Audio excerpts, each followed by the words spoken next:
Hello मेरे भाई, मेरे दोस्त, मेरे मित्र, आप लोग कैसे हैं। तो बिल्कुल आप लोग जो है अपने सपने को साकार करने के लिए अपने सपनों की दुनिया में खोए हुए होंगे। चलिए आपको सपनों को साकार करने के लिए कुछ हम भी सहायता करते हैं और आप सभी को फिर से स्वागत है, वंदन है, अभिनंदन है इस VRC के चैनल पर। तो जैसा कि हम लोग पिछले क्लास की बात करें तो हमने पिछले क्लास में क्लास 10वीं के जो है प्रकाश के परावर्तन अध्याय से हमने बहुत बेहतर सब्जेक्टिव प्रश्नों को हमने देखा था।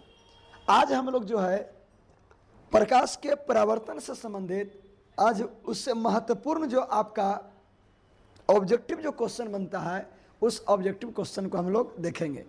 तो चलिए हम लोग प्रारंभ करते हैं क्या क्या आएगा। तो ऐसा कि यदि हम लोग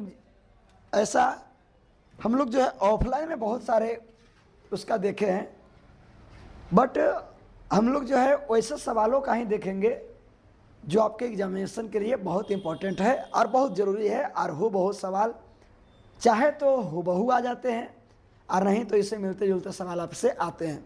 और इसी तरीक़ा से टॉपिक वाइज टॉपिक आपको हम पूरी फिजिक्स को जो है जानकारी दे देंगे।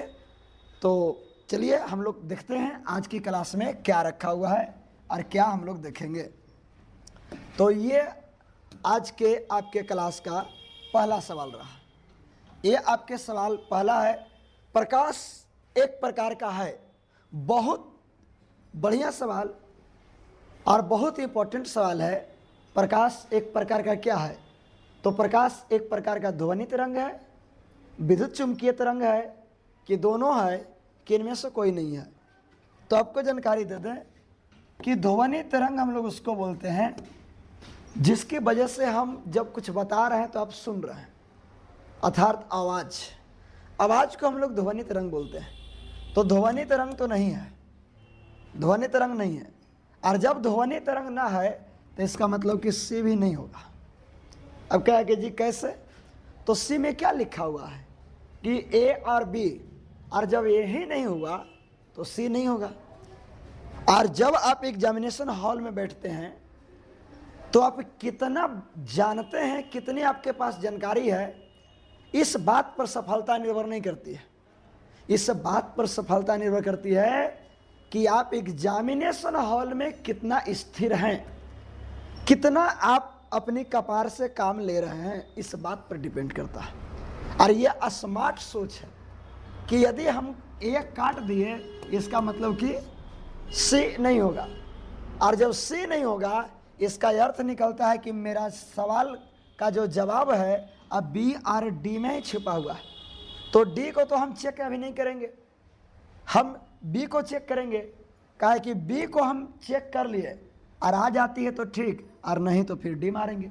तो जैसा कि यदि हम लोग बात करें तो जिसमें से जो भी मेरे भाई, मेरे दोस्त, मेरे दिल के टुकड़े, अगर जो आप पहले अध्याय को ना देखे हैं तो एक बार आप बड़ा भाई मानकर देख लो, आपको बहुत सारी जानकारी मिल जाएगा। और उसमें हमने बहुत बेहतर तरीका समझाया है कि विद्युत चुंबकीय तरंग उसको क्यों कहते हैं। तो यह एक विद्युत चुंबकीय तरंग है, अर्थात आपका जो है बी है। उसके बाद यदि हम लोग चलें तो प्रकाश परावर्तन के कितने नियम हैं, कितने नियम होते हैं? सवाल तो हेत ही चुके हैं, लेकिन बवाल बहुत बड़ा है।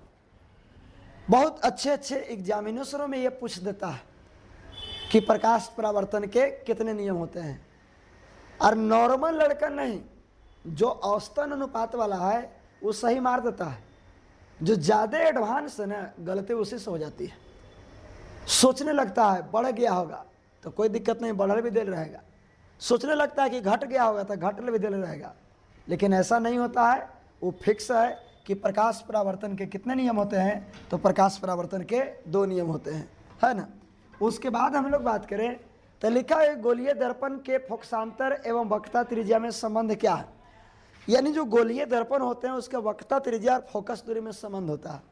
और इसमें से जो विद्यार्थी पढ़े होंगे वो क्लास में सिद्ध किया होगा कि एफ बराबर r/2 होता है, जहाँ पे एफ जो है आपका त्रिज्या है जिसको वक्रता त्रिज्या कहते हैं, और आर जो है वक्रता त्रिज्या है, और जो एफ है ये आपके फोकस है। या इसी को हम लोग फोकसांतर कहते हैं, या इसी को हम लोग फोकस दूरी भी कहते हैं। तो फोकस दूरी, तो ये आपका फोकस दूरी है। और फोकस दूरी बराबर r/2, मतलब वक्रता त्रिज्या की आधी जो है वो फोकस दूरी होता है। तो अब इसमें देखें तो f बराबर 2r, तो f बराबर 2r नहीं, f बराबर r/2, तो ये खत्म हो गया। उसके बाद f बराबर r बराबर 2f, r बराबर क्या 2f। अब r बराबर 2f या f बराबर r/2, तो r बराबर 2f या f बराबर r/2। सवाल थोड़ा सा मिसप्रिंट है, इसमें यहू हो सकता है, r बराबर 2f भी हो सकता है। कैसे? तो f बराबर r/2, तो r में 2 भाग मार रहा है, तो इधर जाएगा तो गुना कर देगा तो 2f हो जाएगा, और 2f बराबर r हो जाएगा, तो r बराबर 2f। यहू सवाल ठीक है, यहू आंसर आपका ठीक है। और f बराबर r/2, ये जो ऐसे मारा हुआ है f, और f बराबर r/2, यहू बट्टे है, तो यहू सही है, यहू सही है। सवाल में थोड़ी सी मिस प्रिंटिंग है, थोड़ा सा जो है आपका मिस प्रिंट है, इसमें 2 आंसर आपके निकल के आ जाते हैं। जैसे यहू आपका है और यहू आपका है, तो दोनों आंसर आएगा। दोनों में से एग्जामिनेशन में चेक करेगा कि दोनों में से कौन है, और जो दोनों में से दोनों रहे तो दोनों मारना, लेकिन दोनों रहेगा तो ये सी में दोनों लिखेगा, और यहाँ पर सी का मान यहाँ दल रहेगा। ऐसा नहीं कि जो है मिस्टेक रहेगा, ऐसा मिस्टेक होता नहीं है ना। अगला, निर्वात में प्रकाश की चाल क्या होती है? बहुत सारे विद्यार्थियों को इस बात को जानकारी होगा, और एक नॉर्मल बात है, कांस्टेंट बात है, लेकिन है इम्पोर्टेंट। बिना इसके बगैर आप जो है आंकिक प्रश्न इसमें नहीं बना सकते हैं। तो इसलिए जरूरी है कि निर्वात में प्रकाश की चाल सेंटीमीटर में, तो सेंटीमीटर नहीं होता, दूरी का मात्रक किलोमीटर भी नहीं होता, दूरी का मात्रक मीटर होता है। तो सी 3 × 10⁸ मीटर प्रति सेकेंड। बहुत बेहतर सवाल रहा। अगला है, एक उत्तल दर्पण की वक्रता त्रिज्या 32 है, 32 सेंटीमीटर है, सेंटीमीटर है ना। उस दर्पण की फोकस दूरी बताएं, उस दर्पण की फोकस दूरी बताएं। तो फोकस दूरी बराबर r/2 होता है, r/2 यानी वक्रता त्रिज्या की आधी होती है, और वक्रता त्रिज्या कितना दिया हुआ है 32, अब बाई 2 तो हो जाएगा कितना 16, यानी 16 आएगा, 16, तो 16 सेंटीमीटर। बिल्कुल, बहुत बढ़िया सवाल। और ये सवाल हमने ऑब्जेक्टिव में दे दिया, आपके एग्जामिनेशन में 2 अंक में सब्जेक्टिव में आता है ना। तो बहुत बढ़िया सवाल, लाजवाब सवाल रहा। अगला सवाल है आपका, अगला सवाल है, और क्या है अगला सवाल? अगला सवाल क्या है? तो अगला सवाल आपको कहता है किसी दर्पण की आवर्धन ऋणात्मक है, इसका क्या अर्थ है? तो याद रखना, दर्पण हो या लेंस हो, दर्पण हो या लेंस हो, दर्पण हो या लेंस हो, दर्पण हो या लेंस हो, यदि आवर्धन की बात करें, यदि आवर्धन की बात करें, तो आवर्धन ऋणात्मक होने पर वो वास्तविक प्रतिबिंब बनाता है। कैसा प्रतिबिंब बनाता है? वास्तविक। और धनात्मक होने पर, धनात्मक होने पर वह काल्पनिक प्रतिबिंब बनाता है। तो कह रहा है किसी दर्पण की आवर्धन ऋणात्मक है, इसका क्या मतलब है? तो सबसे पहले ऋणात्मक वास्तविक बनाएगा, तो वास्तविक बनाएगा, काल्पनिक की बात नहीं। तो ये सब आपका गलत है। तो बहुत बढ़िया सवाल रहा, एक सवाल में कई जवाब समेटे हुए हैं। उसी के जैसा अगला हम लोग देखें तो समतल दर्पण का उपयोग किया जाता है। तो समतल दर्पण का उपयोग कहाँ किया जाता है? तो ऑप्शन ए है हजामत बनाने में, नहीं, हजामत बनाने में नहीं करते हैं। हजामत बनाने में हम लोग अवतल का उपयोग करते हैं। किसका उपयोग करते हैं? अवतल का। स्ट्रीट लाइट में तो नहीं, स्ट्रीट लाइट में हम लोग उत्तल दर्पण का उपयोग करते हैं। किसका? उत्तल दर्पण का। परावर्तक रोशनी में तो बिल्कुल परावर्तक रोशनी में।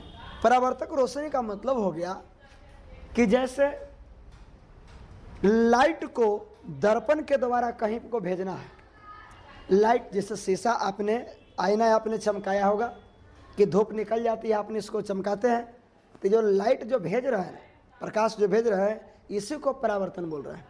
और कभी कभी होता है कि हमारे समुंदर में मछलियां पकड़ने वाले जो मछुआरे होते हैं, नदियों में जो पकड़ते हैं, उस सबको यदि किसी तरह का वार्निंग दिया हुआ रहता है तो दिन में शीशा को चमकाकर उसको संकेत भेज दिए जाते हैं। जैसे उसके बगल में साथी खड़ा है और पता चला कि तूफान आने वाली है, तो यहाँ से चिल्लाएगा तो उसको समझ में नहीं आएगा, तो उस व्यक्ति को समझा दिया गया है कि जब हम शीशा चमकाएंगे और एक बार हिलाएंगे तो समझ जाना कि ठीक ठाक है, और यदि हिला हिला के झुका रहे हैं तो इसका मतलब समझना कि खतरा है, आप वापस आ जाओ। तो उसको संकेत भेजने में हम लोग करते हैं, तो उसी को बोलते हैं परावर्तक रोशनी। तो परावर्तक रोशनी में करते हैं। बहुत बढ़िया सवाल रहा। अभिसारी दर्पण का उपयोग क्या है? बहुत लाजवाब सवाल है, बहुत इंपॉर्टेंट सवाल है। सबसे पहला बात तो अभिसारी शब्द का इस्तेमाल किया जो बहुत जरूरी है। और अभिसारी, कुछ लोग अभिसारी का मतलब नहीं समझता है। अब अभिसारी में से अभी को हटा के लोग सारी समझने लगता है, लेकिन ऐसा बात नहीं है। यहाँ साला और साली की बात नहीं हो रही है, अभिसारी हो रही है। और अभिसारी का मतलब क्या होता है, इसको हम पीछे क्लास में समझाए हैं। अभिसारी का मतलब होता है किरणों को सिकोड़ना, किरणों को सिकोड़ना। और किरणों को सिकोड़ने का जो काम करता है वो अवतल दर्पण करता है। कौन दर्पण? अवतल दर्पण। तो अवतल दर्पण को ही अभिसारी दर्पण के नाम से हम लोग जानते हैं। तो अवतल बोलो या अभिसारी बोलो, अवतल बोलो या अभिसारी, अवतल बोलो या अभिसारी। फिर से एक बार बोलो, अवतल बोलो या अभिसारी, अवतल बोलो या अभिसारी। इसको हम लोग अवतल या अभिसारी के ही नाम से जानते हैं। इसको अवतल को अभिसारी के नाम से जानते हैं। अभिसारी मतलब अवतल होता है। इसको बनाने में हम लोग कहाँ, इसका उपयोग हम लोग कहाँ करते हैं? तो हजामत बनाने में बिल्कुल, सौर भट्टी में बिल्कुल, वाहनों के हेडलाइट में बिल्कुल, सब में करते हैं। लेकिन सब तो टिक आउट करनी नहीं है, हमें तो केवल एक टिक आउट करना है। तो फाइनल आपका आंसर डी लगेगा। कारण कि अवतल दर्पण का उपयोग हजामत बनाने में भी करते हैं। और क्यों करते हैं इसकी पूरी व्याख्या हम पीछे क्लास में कर चुके हैं। सौर भट्टी में करते हैं और क्यों करते हैं इसकी व्याख्या भी कर चुके हैं। वाहनों में के अग्रदीप मतलब आगे वाला हेडलाइट में करते हैं, क्यों करते हैं इसकी भी व्याख्या हम कर चुके हैं। तो पीछे वाला जो क्लास है वो बहुत बहुत बहुत बहुत बहुत बहुत बहुत बहुत इंपॉर्टेंट है।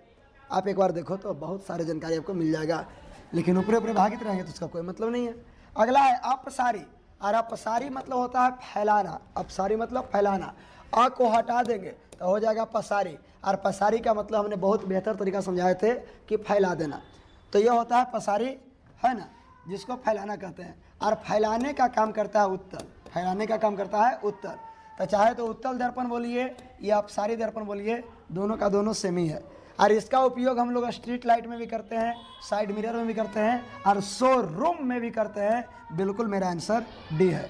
यह दोनों नहीं है, कारण कि सब है, लेकिन हमारा सब तो ऑप्शन मारना नहीं, हमें डी मारना है। तो हम डी यहाँ से मारकर निकलेंगे। तो बिल्कुल आपका डी आंसर बहुत अच्छा है।